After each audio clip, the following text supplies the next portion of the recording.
Hello എവരും last മൊഡ്യൂളിലെ ഒരു അടുത്തൊരു topic നോക്കാം. അപ്പോൾ നമ്മൾ ലാസ്റ്റ് ക്ലാസ്സിൽ ഡിസ്കസ് ചെയ്തിട്ടുണ്ടായിരുന്നു ഫോസ്ഫോറിക് ആസിഡ് ഫ്യൂൽ സെല്ലാണ് ഡിസ്കസ് ചെയ്തിട്ടുണ്ടായിരുന്നത്. അതിൻ്റെ റിയാക്ഷൻസിനെ കുറിച്ച് ഡിസ്കസ് ചെയ്തിട്ടുണ്ടായിരുന്നു. അതിൻ്റെ അഡ്വാൻറ്റേജസിനെ കുറിച്ചും നമ്മൾ ഡിസ്കസ് ചെയ്തിട്ടുണ്ടായിരുന്നു. സോ അതിൻ്റെ എന്തൊക്കെയാണ് ഡിസഡ്വാൻറ്റേജസ് എന്നുള്ള കാര്യം കൂടെ നമ്മൾക്ക് നോക്കാം. അപ്പോൾ ലാസ്റ്റ് ക്ലാസ്സിൽ നോക്കി 30% ഓഫ് CO2 ടോളറേറ്റ് ചെയ്യാൻ പറ്റും ഈ ഒരു ഫ്യൂൽ സെല്ലിനെന്ന് പറഞ്ഞു. പക്ഷേ ഇതിന് ഏകദേശം 2% ഓഫ് കാർബൺ മോണോക്സൈഡിന് മാത്രമേ ടോളറേറ്റ് ചെയ്യേണ്ട കപ്പാബിലിറ്റി ഉള്ളൂ.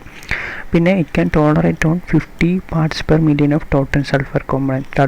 സൾഫർ കോമ്പണൻറ്റിൻ്റെ ഏകദേശം 50 ppm മാത്രമാണ് ഇതിനെ വിക്സ്റ്റാൻഡ് ചെയ്യാൻ പറ്റുള്ളൂ. പിന്നെ use of corrosive liquid electrolyte. അപ്പോൾ ഇവിടെ യൂസ് ചെയ്യുന്ന ഫോസ്ഫോറിക് ആസിഡ് എന്ന് പറയുന്ന ഇലക്ട്രോലൈറ്റ് എന്ന് പറയുന്നത് കൊറോസീവ് ലിക്വിഡ് ആയതുകൊണ്ട് കൊറോഷൻ പ്രോബ്ലംസ്, അതായത് ആനോഡായാലും ശരി കാത്തോഡായാലും ശരി ബന്ധപ്പെട്ട സാധനങ്ങളെല്ലാം കൊറോഷൻസ് ക്രിയേറ്റ് ചെയ്യേണ്ട സാധ്യതയുണ്ട്. ഇനി ഹാവ് ലിക്വിഡ് ഇലക്ട്രോലൈറ്റ്. അപ്പോൾ ലിക്വിഡ് ഇലക്ട്രോലൈറ്റാണ് അവിടെ ഉള്ളത്. സോ ലിക്വിഡ് ഹാൻഡ്ലിങ് പ്രോബ്ലംസ് ഉണ്ടാവും. പിന്നെ electrolyte slowly evaporate over times. കുറേ കാലം കഴിയുമ്പോൾ ഇലക്ട്രോലൈറ്റ് ഇവാപറേറ്റ് ആയിട്ട് പോകാനുള്ള സാധ്യതയുണ്ടെന്നാണ് പറയുന്നത്. Okay, allow product water to enter and diluted electric are large and heavy. പിന്നെ അതേപോലെ അതായത് നമുക്ക് ഔട്ട്പുട്ട് കിട്ടുന്ന വാട്ടർ എന്ന് പറയുന്നത് വീണ്ടും അത് എന്ത് ചെയ്യുന്നു, allow to enter and dilute the electrolyte. അതായത് ഉണ്ടാക്കുന്ന വാട്ടർ വീണ്ടും ആ ഇലക്ട്രോലൈറ്റിനെ ഡൈല്യൂട്ട് ചെയ്യാൻ ചെയ്യുന്നത് എന്ന് പറയുന്നത് it is A disadvantages. So നമുക്ക് പറയുന്നത് ഡൈല്യൂട്ട് ചെയ്ത് കഴിഞ്ഞാൽ വീണ്ടും അതിൻ്റെ കെമിക്കൽ റിയാക്ഷൻസിൻ്റെ സ്പീഡ് അല്ലെങ്കിൽ അതിൻ്റെ ക്വാളിറ്റി വീണ്ടും നഷ്ടപ്പെടുകയാണ് ചെയ്യുക. പിന്നെ ഇവിടെ യൂസ് ചെയ്യുന്ന ഈ ഒരു മെറ്റീരിയൽ എന്ന് പറയുന്നത് ലാർജ് ആൻഡ് ഹെവി ആണ്. ഓക്കെ, നമ്മുടെ ഫോസ്ഫോറിക് ആസിഡ് നമ്മുടെ ഒരു ഫ്യൂൽ സെൽ എന്ന് പറയുന്നത് കുറച്ചും കൂടെ large in appearance and heavy in weight ആണ്. പിന്നെ cannot auto reform the hydrocarbons fuels.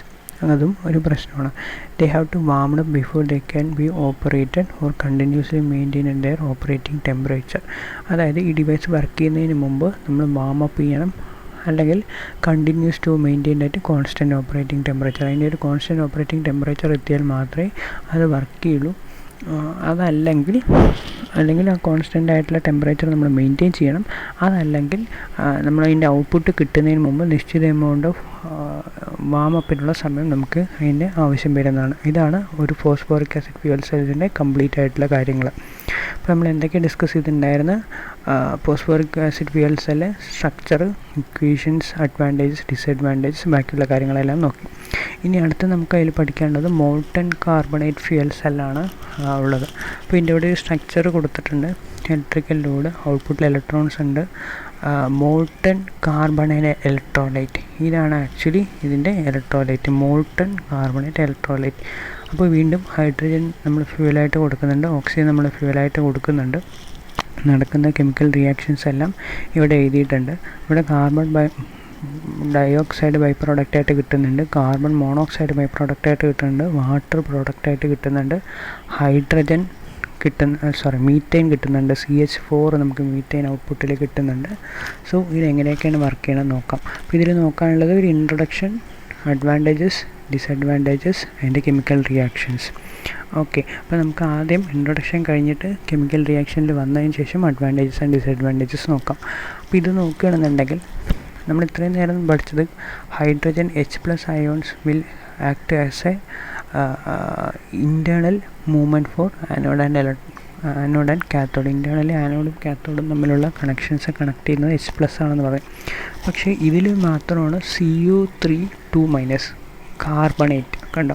അപ്പോൾ ഇതിൽ കാർബണേറ്റാണ് ആക്ച്വലി ഒരു ആനോഡിനും കാത്തോഡിനും കണക്ട് ചെയ്യുന്നത് തമ്മിലുള്ള അയോൺസ് ഇവിടെ ഉള്ളത്. This is the opposite in many other type of fuel cell which conduct hydrogen ions from anode to cathode. ഇതാണ് ഇപ്പോൾ പറഞ്ഞത്. നേരത്തെ ഉള്ളതിലെല്ലാം ഹൈഡ്രജൻ അയോൺസ് ആണ് ഉണ്ടാവുക, ഇതിൽ മാത്രമാണ് carbonate ion CO3 ion conduct ചെയ്യണം. അപ്പോൾ ഇവിടെ നോക്കിക്കഴിഞ്ഞ് കഴിഞ്ഞാൽ മനസ്സിലാകുന്നുണ്ടോ, 3 CO3 ഒരു CO3 ആണ് ആക്ച്വലി എന്ത് ചെയ്യുന്നത്, ആനോഡിനെയും കാത്തോഡിനെയും ഇൻറ്റേർണലി ആയിട്ട് കണക്ട് ചെയ്യുന്ന അയോൺസ് എന്ന് പറയുന്നത്. അപ്പോൾ ഇതിൽ എന്തൊക്കെയാണ് ഇലക്ട്രോലൈറ്റ് നോക്കുമ്പോൾ molten mixture of lithium and potassium carbonate, ലിത്തിയത്തിൻ്റെയും mixture of lithium and potassium carbonate ആണ് അതിൻ്റെ എന്തായിട്ട് വരുന്നത്, ഇലക്ട്രോലൈറ്റ് ആയിട്ട് വരുന്നത്. The mixture is retained by a capillary force within the ceramics support matrix of lithium aluminate.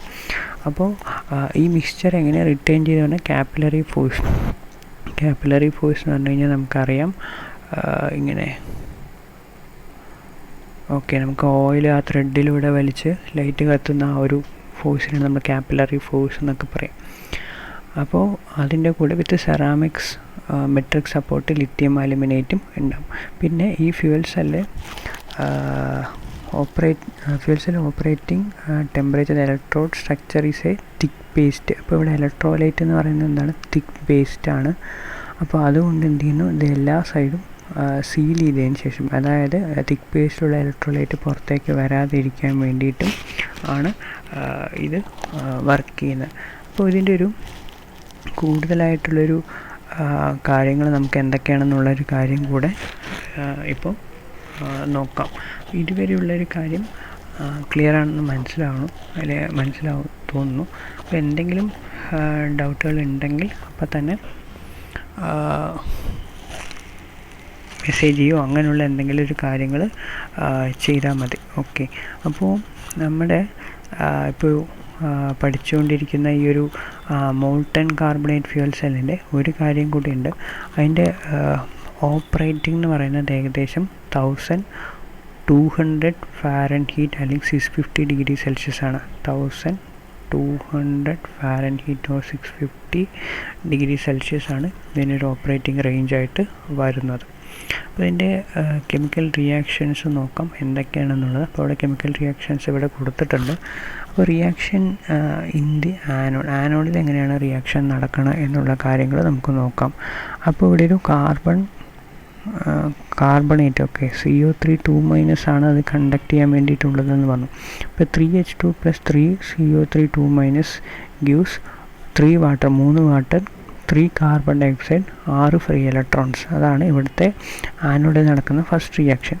അപ്പോൾ ഇവിടുത്തെ കാർബൺ മോണോക്സൈഡും കാർബണേറ്റ് അയോണും കൂടെ ചേർന്നിട്ട്, ഇവിടെ കണ്ടോ, കാർബൺ മോണോക്സൈഡും കാർബണേറ്റ് അയോണും കൂടെ ചേർന്നിട്ട് 2 കാർബൺ ഡൈ ഓക്സൈഡും 2 ഇലക്ട്രോണും വീണ്ടും ഉണ്ടാക്കുന്നത്. അപ്പോൾ നമുക്ക് ഈ ഒരു റിയാക്ഷൻ ആനോഡിൽ നടക്കുന്ന ഏത് റിയാക്ഷൻസും നമുക്ക് എന്ത് ചെയ്യേണ്ട, കാർബൺ ഡൈ ഓക്സൈഡ് നമുക്ക് ബൈ പ്രോഡക്റ്റായിട്ട് വരുന്നുണ്ട്. ഇനി അതേപോലെ കാത്തോഡിൽ നോക്കുകയാണെന്നുണ്ടെങ്കിൽ 2O2 + 4 carbonate + 8 electrons give 4 carbonate ion. കണ്ടോ, 4 CO3 2-. അപ്പം ആനോഡിൽ നടക്കുന്ന റിയാക്ഷനും കാത്തോഡിൽ റിയാക്ഷൻ നടക്കണം, രണ്ടും കൂടെ ഓവറാൾ റിയാക്ഷൻസ് ഇവിടെ കൊടുത്തിട്ടുണ്ട്. 2H2 + O2 gives വാട്ടർ കിട്ടുന്നുണ്ട്. Carbon monoxide + half water carbon dioxide ആയിട്ട് നമ്മൾക്ക് കിട്ടുന്നുണ്ട്. അപ്പോൾ ഇതൊക്കെയാണ് അതിലുള്ളൊരു കാര്യങ്ങൾ. അപ്പോൾ ഇതിലുള്ള അയോൺസ് CO3 2- എന്ന് പറയുന്നത് it is moved as internal and H+ ions അവിടെ ഉണ്ടാവില്ല. ഇലക്ട്രോൺസ് ആണ് വീണ്ടും നമ്മൾ എക്സ്റ്റേണൽ സർക്യൂട്ടിലൂടെ ഫ്ലോ ചെയ്യുന്നത്. എക്സ്റ്റേണൽ സർക്യൂട്ട് എന്ന് പറഞ്ഞാൽ ലോഡായിട്ട് കണക്ട് ചെയ്തിട്ടുള്ള ആ ഭാഗത്തൂടെ പോകുന്ന ഇലക്ട്രോൺസ് ആയിരിക്കും. ഇനി ഇതിൻ്റെ അഡ്വാൻറ്റേജസ് നോക്കിക്കഴിഞ്ഞ് കഴിഞ്ഞാൽ support spontaneous internal reforms of light hydrogen carbon fuels. അപ്പോൾ ഇതിനകത്ത് ഇൻറ്റേർണലായിട്ട് ഹൈഡ്രോ കാർബൺ എന്ന് പറഞ്ഞാൽ ഹൈഡ്രജൻ്റെ ഒരു ഫ്യൂവൽ സപ്ലൈയിൽ ഇൻറ്റേർണൽ റിഫോംസ് നമുക്ക് ആവശ്യമുണ്ട്. Generate high grade of waste heat. അപ്പോൾ ഇതിൽ കുറേ ഹീറ്റ് പ്രൊഡ്യൂസ് ചെയ്യണമെന്ന് പറഞ്ഞു. ആ ഹീറ്റിൻ്റെ ഗ്രേഡ് എന്ന് പറഞ്ഞാൽ കുറച്ചും കൂടി കൂടുതലായിരിക്കും. അത് കൂടുതൽ എമൗണ്ട് ഓഫ് ഹീറ്റ് നമുക്ക് പുറത്തേക്ക് കിട്ടുന്നു എന്നുള്ളതാണ്. സോ നമുക്കത് വേണമെന്നുണ്ടെങ്കിൽ വേറെ ഏതെങ്കിലും ആവശ്യങ്ങൾക്ക് വേണമെന്നുണ്ടെങ്കിൽ നമുക്ക് ആ ഒരു ഹീറ്റ് യൂസ് ചെയ്യാം. പിന്നെ ഹാവ് ഫാസ്റ്റ് റിയാക്ഷൻ കൈനറ്റിക്സ്. അതായത് ഇതിൽ നടക്കുന്ന ഇൻറ്റേർണൽ റിയാക്ഷൻസ്, ഇപ്പോൾ ഇവിടെ H+ഉം കാർബണേറ്റും കൂടെ റിയാക്റ്റ് ആവുകയാണെന്നൊക്കെ ഉണ്ടെങ്കിൽ it is a fast kinematics. Reactions എന്ന് പറഞ്ഞാൽ കുറച്ചും കൂടെ സ്പീഡ് കൂടുതലാണ്. Have high efficiency. There is no need of any noble metal catalyst. നേരത്തെ ഉള്ളതിനൊക്കെ പ്ലാറ്റിനം എന്ന് പറയുന്ന കാറ്റലിസ്റ്റ് വേണം. ഇത് അങ്ങനെയുള്ള കാര്യങ്ങൾ ആവശ്യമില്ല. ഓക്കെ, ഇതിൻ്റെ ഡിസഡ്വാൻറ്റേജസ് എന്തൊക്കെയാണെന്ന് നോക്കിയാൽ കൺസിഡറബിൾ വാമപ്പ് പീരീഡ്. അപ്പോൾ റിയാക്ഷനൊക്കെ തുടങ്ങി വരണമെന്നുണ്ടെങ്കിൽ ഒരു വാമപ്പ് പീരീഡ് വേണ്ടി വരും. Having A liquid electrode which introduce liquid handling problems. അപ്പോൾ ചെറുതായിട്ട് ഇപ്പോൾ നമുക്ക് പേസ്റ്റാണ് അവിടെ ഉപയോഗിക്കുന്നത് എന്നുണ്ടെങ്കിലും നമ്മൾക്ക് അതിൻ്റെ ലിക്വിഡ് ഹാൻഡ്ലിംഗ് പ്രോബ്ലംസ് കുറച്ചും കൂടെ കൂടുതലായിട്ട് വരാനുള്ള സാധ്യതയുണ്ട്. It have high intolerance to sulphur. സൾഫറിലായിട്ട് ഇൻടോളറൻസ്, അതായത് സൾഫറിനെ ടോളറേറ്റ് ചെയ്യാനുള്ള കേപ്പബിലിറ്റി എന്ന് പറയുന്നത് ലെസ്സാണ്. സൾഫറായിട്ട് ടോളറേറ്റ് ചെയ്യുക എന്ന് പറയുന്നതിൻ്റെ ക്വാളിറ്റി കൂടുതലാണ്. ഓക്കെ, മാറ്റി പറഞ്ഞിട്ടുണ്ടെങ്കിൽ sorry, high intolerance to the sulphur. It have high intolerance to the sulphur. സൾഫറായിട്ട് ടോളറേറ്റ് ചെയ്യാൻ പറ്റുന്ന ക്വാളിറ്റി കുറവാണ്. The anode is practically cannot tolerate more than 1 to 5 ppm of sulphur component. അതായത് ഇൻടോളറൻസ് ആണ്. Okay, നന്നായിട്ട് ശ്രദ്ധിക്കുക, ഹൈ ഇൻടോളറൻസ് ടു സൾഫർ. അപ്പോൾ അവിടെ നമുക്കുള്ള ആനോഡ് മെറ്റീരിയൽ 1 to 5 ppm വരെ ടോളറേറ്റ് ചെയ്യാൻ പറ്റുള്ളൂ. അതിനുശേഷം വരികയാണെന്നുണ്ടെങ്കിൽ വീണ്ടും ആനോഡ് എന്നുള്ള കോമ്പണൻറ്റ് ഡീക്കേ ആയിട്ട് പോകാനുള്ള സാധ്യതയുണ്ട്. അപ്പോൾ ഇതെങ്ങനെ വരുന്നു? H2S ആയിട്ട് ഫോം, COS ആയിട്ടൊക്കെ ഫോം ആവും. അങ്ങനെ സൾഫർ ബാക്കിയുള്ള കോമ്പണൻറ്റുമായിട്ട് റിയാക്ട് ചെയ്ത് കഴിഞ്ഞ് കഴിഞ്ഞാൽ നമുക്ക് കിട്ടുന്ന ഫ്യൂവൽ ഗ്യാസിൻ്റെ ഔട്ട്പുട്ടിൽ പെർഫോമൻസ് കുറവായിരിക്കും എന്നുള്ളതാണ്. പിന്നെ dimensional instability cause electrode deformation that can alter the active surface area.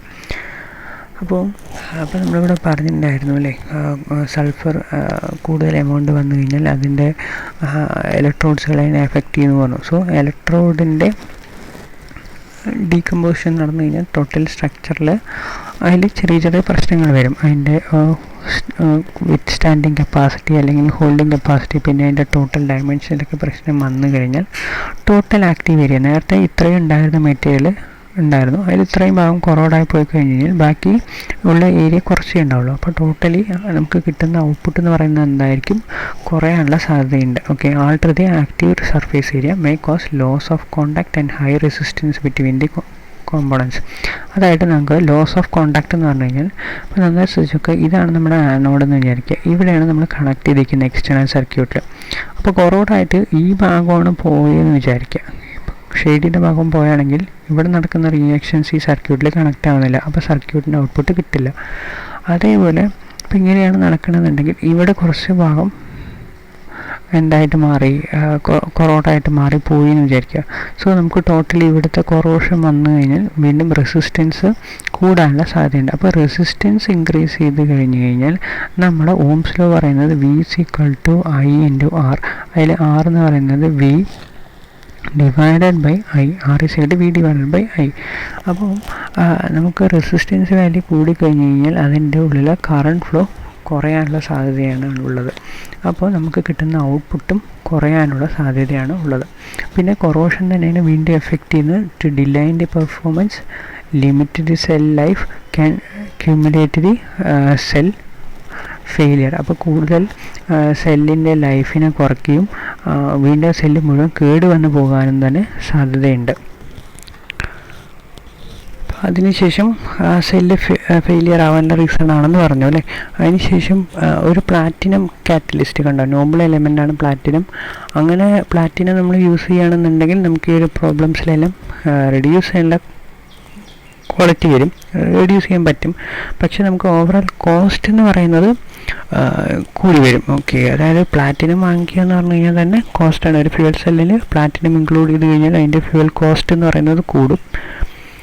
അപ്പോൾ അങ്ങനെ ഫ്യൂവൽ അല്ലെങ്കിൽ ആ ഫ്യൂവൽ സെല്ലിൻ്റെ കോസ്റ്റ് കൂടിയാലും കുഴപ്പം ഇല്ല എന്ന് പറയുകയാണെന്നുണ്ടെങ്കിൽ നമുക്ക് എന്ത് ചെയ്യാൻ പറ്റും? പെർഫോമൻസ് ഇമ്പ്രൂവ് ചെയ്യാൻ പറ്റും, life of the cell improve ചെയ്യാനൊക്കെ പറ്റും. പക്ഷേ ഒരു കോസ്റ്റ് സേവിങ് ആണെന്നുണ്ടെങ്കിൽ നമുക്ക് പ്ലാറ്റിനം ഒഴിവാക്കി കഴിഞ്ഞാൽ ഈ പറഞ്ഞ ഡിസഡ്വാൻറ്റേജസ് ഒക്കെ അവിടെ ഉണ്ടാവും. പിന്നെ corrosion problem may causes nickel oxide from the cathode to dissolve into electrolyte.